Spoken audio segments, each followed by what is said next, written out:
Kayo po ba ay mananaya? Mainam na subukan niyo po ito sa pamamagitan ng luya.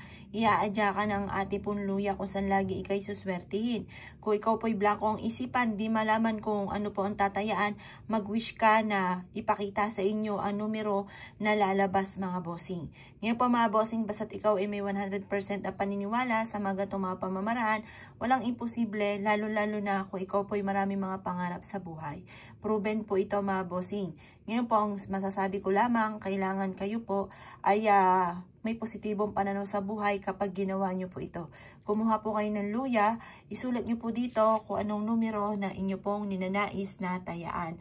At sabihin nyo po sa numerong ito, dito ikaw ay mananalo ng jackpot. Ngayon po mga bossing ko, ang isusulat ko po dito ay number 7. 7 panungwit ng swerte. Tapos mga bossing ko, sulat ko rin po dito ang numero na 25 kasi ang numero 25 ay for happiness at pinanganak si Papa Jesus. Gusto ko na ito ang tayaan para mas maging masaya. Tapos ang edad ko po mga bossing ko ay magpo-43 na ako sa August. Yan, sa August pa naman mga bossing, magpo-43 na ako. Tapos mga bossing ko, ako po mga bossing ko ay pinanganak 8-9. Yung mabababa yung ating numero. Tapos biglang taas mga bossing. O ilan na po yan? 5 na mga bossing. Ngayon pa mga bossing ko, isulat ko dito ay 38. Kasi mga bossing ko, lagi ako nananaginip. Maraming beses na. Ang marami, ito po 38. Ngayon pa mga bossing ko, ikaw ay naniniwala at nais po itong gawin nyo po ito. At positive ka lamang na makakamit nyo kung ano man ang inyong ninanais.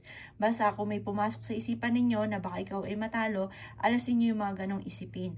Dahil hindi maganda na idudulot po niyan mga bossing. Ngayon pa mga bossing ko, ang isa-isipan po ninyo, mananalo na ako ng jackpot, maraming pera na ang darating sa akin, at planuhin nyo na ako ano mga gagawin ninyo kapag po kayo ay nanalo ng jackpot. Basta positive ka lang mga bossing. Maganda pa nga minsan mga bossing ko ay nag-iisip ka o nagsasalita ka ng mga magagandang salitain. Alam niyo po ba mga taong gano'n na nagiging positibo sa buhay ay masigit na nakaka-attract ng swerte. Kaya ako ay kinaniniwala at nais po itong gawin, mas mainam na gawin niyo po ito tuwing Tuesday or Friday lamang.